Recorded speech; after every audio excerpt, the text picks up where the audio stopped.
Telur ikan gresik, kuliner unik yang jadi daya tarik. Konon, dulunya jadi hidangan mewah dan bergengsi untuk kalangan bangsawan saja. Tapi sekarang, siapapun bisa mencicipi rasa eksklusif yang dulu cuma ada di meja raja. Lihat aja tuh, dari kios belum buka, para pembeli sudah siaga. Siap menyerbu kuliner legendaris yang usianya hampir setengah abad di Pasar Kota Gresik, Jawa Timur. Sofia, ini ada berapa banyak menu? Ini kan banyak banget, Bu. Iya. Coba dong jelasin ke saya, Bu, ini apa aja, gitu. Bu? Mau tak jelasin Iya. satu persatu? Satu-satu. Oke, yang ini telur bader. Bader. Yang ini telur kakap merah. Kakap Kalau merah. biasanya orang sini tuh ngomongnya telur tenggiri. Telur tenggiri Ya, ini. yang ini di asam manis. Asam manis. Yang ini yang kering, nggak pedes, cuman pedes. gorengan aja. Yang ini telur cumi.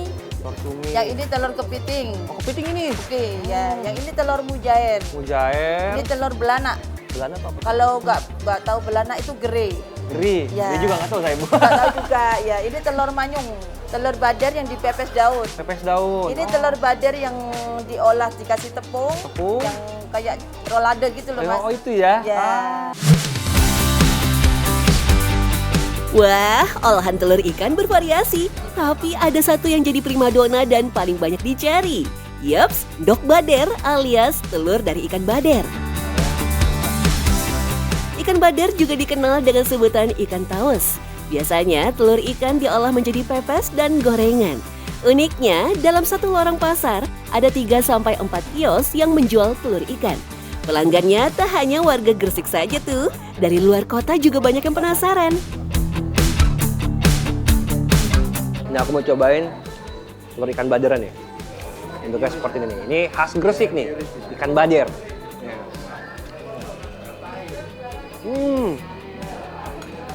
Apalagi, Mas? Nikmat, Ibu, mantap banget. Enak, Mas.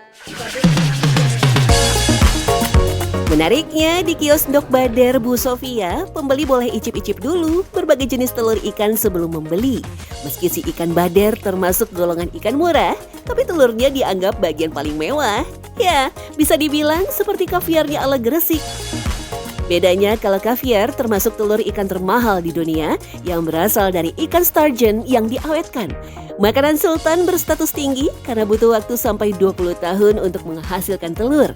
Gak heran kalau harganya fantastis, bisa mencapai 200 juta per kilogramnya loh. Tapi kalau yang ini sih kaviar versi kearifan lokal, harganya Rp140.000 per kilogram dan Rp15.000 per ons. Bisa disesuaikan dengan kebutuhan ya. Di balik kuliner favorit ndok bader Bu Sofia, ada proses panjang sebelum makanan bisa jadi rebutan pelanggan. Sebagai generasi kedua yang menjual telur ikan, Sofia punya resep warisan jitu dari sang ayah, supaya punya cita rasa gurih yang khas dengan tekstur lembut. Nah, ini awalnya berarti memang telur ikan kan ibaratnya jarang diproduksi dulunya, Bu ya. Iya. Akhirnya dipergunakan, Iya, diolah biar menghasilkan lah. Aneka variasi telur ikan dimasak beberapa macam. Ada yang dipepes hingga dicampur dengan tepung menjadi gorengan yang kaya akan protein. Berbeda dengan pepes lain yang biasanya dikukus, pepes telur ikan langsung digoreng. telur ikan ini bumbunya dikasih pakai bumbu apa nih, Bu? Yang ini ada cabai, ada kunyit, ada bawang putih, bawang merah gitu, Mas. Yang variannya banyak, Mas. Ada telur mujair. Kalau mujair itu khasnya itu dikasih agak-agak manis. Dikasih ada kecap. Telur cumi juga itu dikasih agak-agak manis. Kalau telur kakap merah itu varian dua.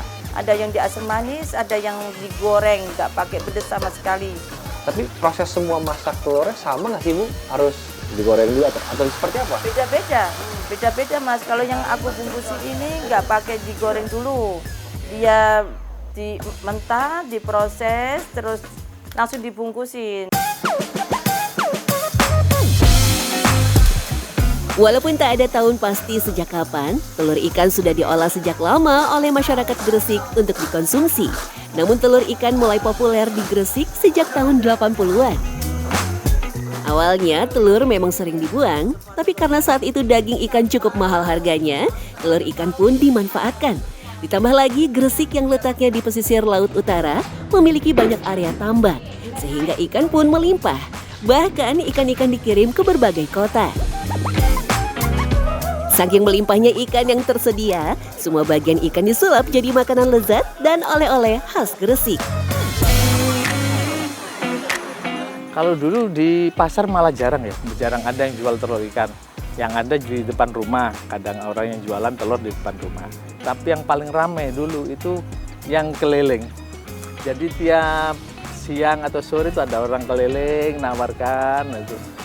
Saya masih ingat slogannya itu ya gini, kalau keliling itu Yondo Bader gitu, sama keliling ya. Ada anak yang masih kecil, apa itu yang jualan itu masih kecil. Ada juga orang dewasa beberapa itu.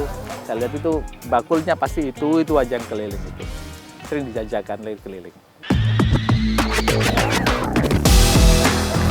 Awalnya tak semua telur ikan dikonsumsi, hanya beberapa saja yang diperjualbelikan. Berbeda dengan sekarang yang kaya variasi pilihan jenisnya.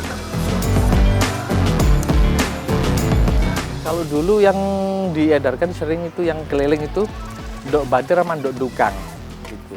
Jadi yang ndok dukang agak besar-besar gitu. Karena ndok bader. Mereka diminati juga karena tidak ada setiap hari.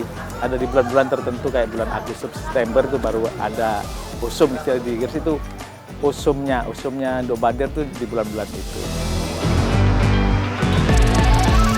Jangan heran kenapa ikan bader jadi si paling favorit. Selain dikenal subur dalam memproduksi telur, terutama menjelang musim hujan, ukurannya kecil, padat, dan bertekstur kenyal lembut. Sehingga pas untuk digoreng tanpa pecah atau hancur.